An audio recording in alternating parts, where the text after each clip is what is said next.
Mic testing please. ఇంకొంచెం అంటే వాళ్ళందరూ నా వైపు చూస్తారని, మిగతా ముచ్చట్లు మానేస్తారని, ఏం చెబుతారు ఈయనని నా వైపు ఆతృతగా చూస్తాను. ఇంకొంచెం అంటాను, పెంచరా ఇంకొంచెం. నిజంగానే నువ్వు చూడలేదు నా వైపు, నీ దృష్టి అయితే ఉంది, ఒకవైపే చూడాలి. రైట్. విశ్వవిఖ్యాత నట చాలదా నాకు ఇది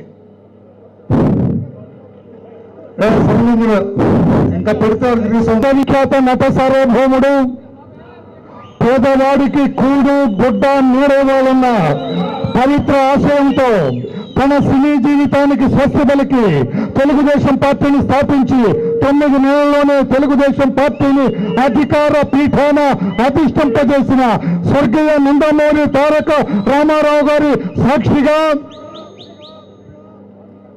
64 సంవత్సరాల వయసులో ఎండనక వాననక రాత్రనక పగలనక కాళ్ళు బొబ్బలెక్కినా, కళ్ళు వాచిపోయినా, శరీరం సహకరించకపోయినా జ్వరంతో బాధపడుతున్నా ఈ రాష్ట్రాన్ని కాపాడటం కోసం, ఈ రాష్ట్రాన్ని రక్షించడం కోసం, ఈ రాష్ట్రం అవినీతి పనులు హస్తగతం కాకుండా చూడటం కోసం, ఈ రాష్ట్రం అరాచక శక్తుల అడ్డాగా మారకుండా కాపాడటం కోసం 2817 కిలోమీటర్లు 208 రోజులు సుదీర్ఘ పాదయాత్ర చేసిన మన ప్రీతం నేత, తెలుగుదేశం పార్టీ అధినేత, రాష్ట్ర ముఖ్యమంత్రులు మాన్య శ్రీ నారా చంద్రబాబు నాయుడు గారి పాదాలకు శిరస్సు వంచి నమస్కారం చేస్తూ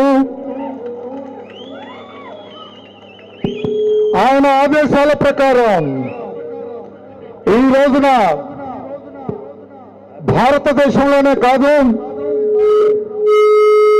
Guinness book of world records లో ఆంధ్రప్రదేశ్ రాష్ట్ర రోడ్డు రవాణా సంస్థకు ఒక ప్రత్యేకమైన గుర్తింపు ఉన్నది. అటువంటి ఆంధ్రప్రదేశ్ రాష్ట్ర రోడ్డు రవాణా సంస్థకు అధ్యక్షుడిగా నియమించి నా గౌరవాన్ని ఉవ్వెత్తున లేపిన మన ప్రీతమ నేత రాష్ట్ర ముఖ్యమంత్రి వర్యులు మాన్య శ్రీ నారా చంద్రబాబు నాయుడు గారికి అభినందనలు, కృతజ్ఞతలు తెలియజేస్తూ ఉన్నాం.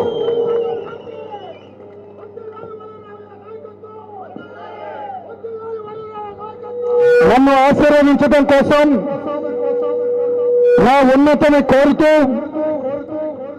నా అభ్యున్నతిని కోరుతూ మాన్యులు గౌరవ మంత్రివర్యులు శ్రీ యనమల రామకృష్ణుడు గారు, శ్రీ కింజరపు అచ్చెన్నాయుడు గారు, శ్రీ చింతకాయల అయ్యన్న పాత్రుడు గారు, శ్రీ సోమిరెడ్డి చంద్రమోహన్ రెడ్డి గారు, శ్రీ దేవినేని ఉమామహేశ్వరరావు గారు, శ్రీ కొల్లు రవీంద్ర గారు, శ్రీ నక్కా ఆనందబాబు గారు, శ్రీ పత్తిపాటి పుల్లారావు గారు, ఎందరో శాసనసభ్యులు, శాసన మండలి సభ్యులు, మా గురుతుల్లో సాక్షాత్ శ్రీ కరణం బలరాం గారు, కృష్ణా జిల్లా తెలుగుదేశం పార్టీ అధ్యక్షులు బచ్చుల అర్జునుడు గారు, అర్బన్ అధ్యక్షులు, శాసన మండలి సభ్యులు శ్రీ బుద్ధా గారు, విజయవాడ నగర ప్రథమ పౌరులు శ్రీ కోనేరు శ్రీధర్ గారు, దివ్యాంగుల సంఘ రాష్ట్ర అధ్యక్షులు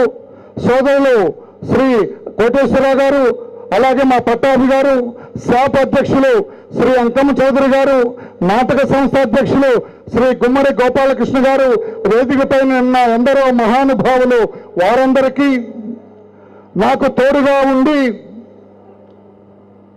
నన్ను ఈ సంస్థ అధ్యక్షుడిగా ఉచ్చ స్థాయిలో నిలబెడతానని అడుగడుగున నాకు సహకరిస్తున్న పోలీస్ శాఖలో మంచి అధికారిగా, నీతి నిజాయితీ కలిగిన అధికారిగా, సమర్థుడైన అధికారిగా పేరు తెచ్చుకున్న సోదరులు, ఈ సంస్థ ఉపాధ్యక్షులు managing director Shri NV Surendrababu గారికి, ఈ కార్యక్రమాన్ని ఇంత కన్నుల పండుగ ఏర్పాటు చేసిన ఈడి వెంకటేశ్వరరావు గారు, వారి బృందానికి, ఆహుతులైన మీ అందరికీ, నా అభిమానులందరికీ, నా శ్రేయాభిమానులందరికీ, కార్మిక సోదరమణులందరికీ, వివిధ కార్మిక యూనియన్లకు చెందిన నాయకులందరికీ పేరు పేరున కృతజ్ఞతలు తెలియజేస్తూ పాత్రికేయ మిత్రులకి ప్రత్యేక వందనం చేస్తూ ఉన్నా.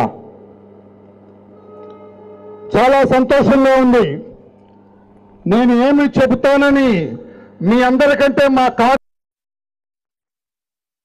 నేనేం చెప్పను. నేను చేసి చూపించటంలో ఉన్న ఆనందం చెప్పటంలో ఉండదు అని అనుకునే మనిషిని నేను. ఈ రాష్ట్ర రోడ్డు రవాణా సంస్థ ఒక కుటుంబం అయితే ఆ కుటుంబంలో పెద్ద నేను, అంటే ఈ కుటుంబానికి తండ్రిని నేను. మీ అందరూ నా కుటుంబ సభ్యులు. మీ అందరి కుటుంబంలో ఇద్దరు పిల్లలున్న కుటుంబంలో భార్యని బిడ్డల్ని తండ్రి అంత ప్రేమగా అభిమానంగా వారి ఉన్నత కోసం, వారి సంక్షేమం కోసం, వారి అభివృద్ధి కోసం ఏ రకంగా కష్టపడతారు, ఏ రకంగా ప్రణాళికాబద్ధంగా ముందుకు వెళ్తాడో ఆ రకంగా నా కుటుంబమైన ఈ రాష్ట్ర రోడ్డు రవాణా సంస్థలో పనిచేస్తున్న కింద అటెండర్ దగ్గర నుంచి కూడా పై స్థాయిలో ఉన్న మేనేజింగ్ డైరెక్టర్ వరకు మా కుటుంబ సభ్యులుగా భావిస్తానని చెప్పి కూడా మీ అందరి ముందు ప్రమాణం చేస్తూ ఉన్నా.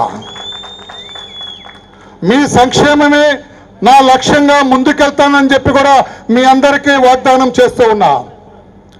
1975 నుంచి విజయవాడ నగరంలో ఈ ఏపీఎస్ఆర్టీసీ పనితీరు తెలిసిన వాడిని నేను.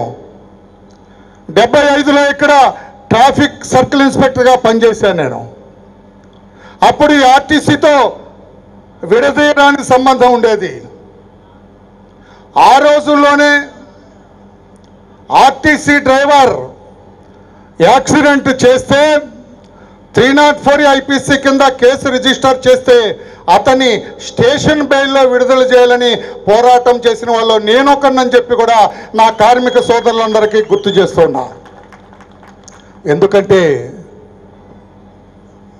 ఆర్టీసీ డ్రైవర్కి అతివేగంగా పోవాలన్న ఆలోచన ఉండదు, నిర్లక్ష్యంగా తోలాలన్న ఆలోచన ఉండదు, ప్యాసింజర్లని ఎక్కువగా ఎక్కించుకొని వెళ్ళాలన్న ఆతృత ఉండదు. కనుక అది ప్రమాదవశాత్తు జరిగే యాక్సిడెంట్ కనుక డ్రైవర్కి స్టేషన్ బెయిల్ ఇవ్వాలని చెప్పి ఆ రోజున పోలీస్ ఆఫీసర్గా కూడా నేను డ్రైవర్ల ప్రక్కన మాట్లాడిన రికార్డు నాకు ఉన్నదని చెప్పి కూడా మా కార్మిక సోదరులందరికీ విజ్ఞప్తి చేస్తున్నా. ఆ రకంగా మీ అందరితో కలిసి మెలిసి పనిచేస్తానని చెప్పి కూడా, మీ సమస్యలు నా సమస్యలుగా భావిస్తానని చెప్పి కూడా రికగ్నైజ్డ్ యూనియన్తో పాటు రికగ్నైజ్డ్ యూనియన్కి ప్రాధాన్యత ఇస్తూనే మిగతా యూనియన్ల ఇబ్బందులు కూడా శ్రద్ధగా విని వాటి పరిష్కారానికి కృషి చేస్తానని చెప్పి కూడా అన్ని యూనియన్ల వారికి నేను సభాముఖంగా విజ్ఞప్తి చేస్తూ ఉన్నా. నేను నిన్న మొన్నటి వరకు యూనిఫామ్ సర్వీస్లో ఉండే సెక్యూరిటీ గార్డ్స్ అసోసియేషన్కి గౌరవ అధ్యక్షుడిగా ఉన్నా. ఈ రోజు నుంచి ఆ గౌరవ అధ్యక్ష పదవి నుంచి వైదొలుగుతున్నాను నేను. ఎందుకంటే ఒక్క అసోసియేషన్కి నేను సంబంధించిన వ్యక్తిని కాదు, ఈ సంస్థలో ఉన్న అన్ని అసోసియేషన్లు కూడా నావేనని చెప్పటం కోసం ఆ సంస్థ గౌరవాధ్యక్షుడిగా వైదొలుగుతున్నానని చెప్పి కూడా మీ అందరికీ తెలియజేస్తూ, వైదొలిగినా కూడా మీ ప్రాబ్లమ్స్ మీద పోరాటం చేస్తాను. మీకు ప్రాబ్లమ్స్ ఉంటే ఈ సంస్థ అధ్యక్షుడి మీద పోరాటం చేయడానికి నేను మీ తరఫున సిద్ధంగా ఉన్నానని చెప్పి కూడా తెలియజేస్తూ ఉన్నా.